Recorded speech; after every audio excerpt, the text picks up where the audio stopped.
ഞാൻ നിന്നെ ഹോസ്റ്റലിൽ ഡ്രോപ്പ് ചെയ്യാം കേട്ടോ. ചെറിയൊരു പാർട്ടി ഉണ്ട് രാഹുലിന്റെ വീട്ടിൽ. അടുത്ത മാസം എന്റെ മനസ്സമ്മതാ. ഞാൻ കളിച്ചു നടന്നു. ബൈക്ക് ബേസ്മെന്റിലാ. ജിക്കു അല്ലേ? അതെ. ഒരു മിനിറ്റ്, ഒരു കാര്യം പറയാം. ഇപ്പോൾ വരാമേ. വാ, പെട്ടെന്ന് വരാം.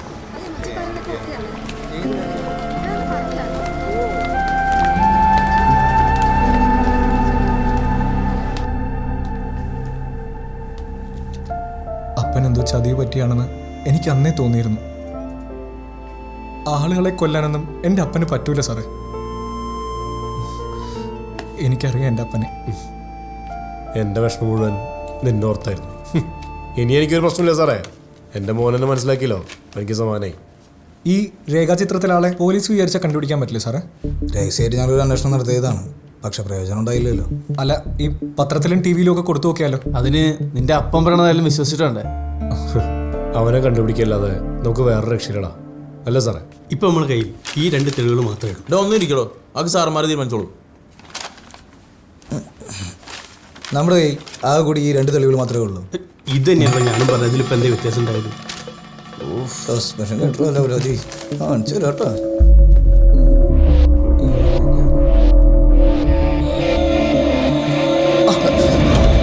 എവിടെ നോക്കിട്ടാ?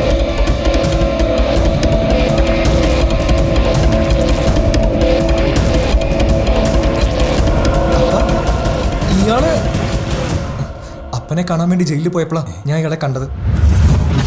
ജിക്കു കണ്ടത് യഥാർത്ഥ പ്രതിയാണെങ്കിൽ ഒരു കാര്യം ഉറപ്പാ, കൊലയാളിയുടെ ആരോ ജയിലിനകത്തുണ്ട്. ജയിലിൽ വിസിറ്റേഴ്സ് ടൈമിൽ നമുക്കൊന്ന് പോയി നോക്കാം.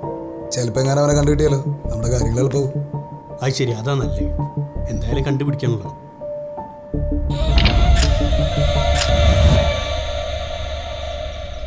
ഇതിനുള്ളിൽ കയറാൻ പറ്റുമോ? കേറാം. ഇറങ്ങാൻ ഇത്തിരി വിഷമിക്കും. അങ്ങനെ വേണ്ട.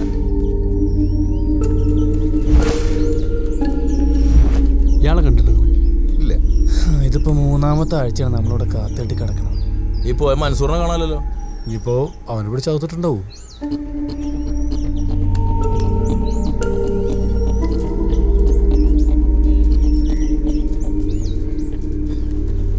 ഇവർക്കൊക്കെ പരോള് കിട്ടിയോ?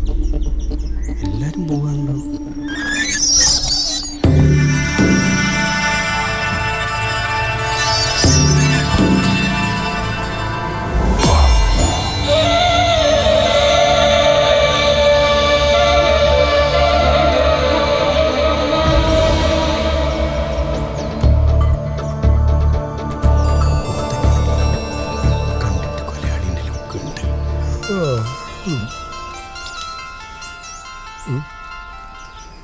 ആരാ?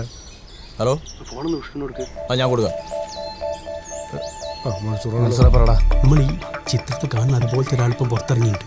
അവൻ പുറത്തേക്ക് ഇറങ്ങുമ്പോൾ സംശയം തോന്നത്തില്ല, നീ എൻ്റെ പിന്നാലെ വന്നാൽ മതി. ശരി ശരി ശരി. ആ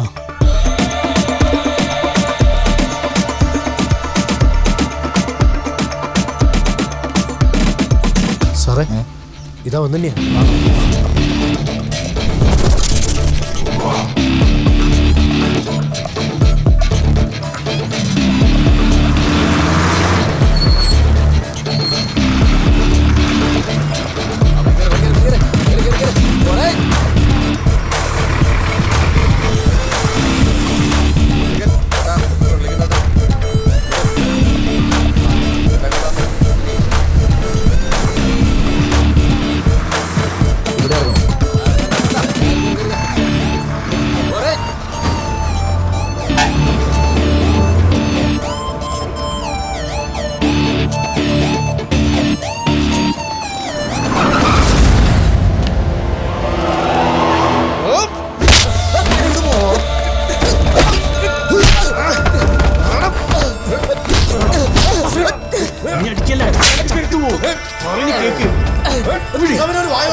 എന്നാ പറടാ, ആരാടാ നീ?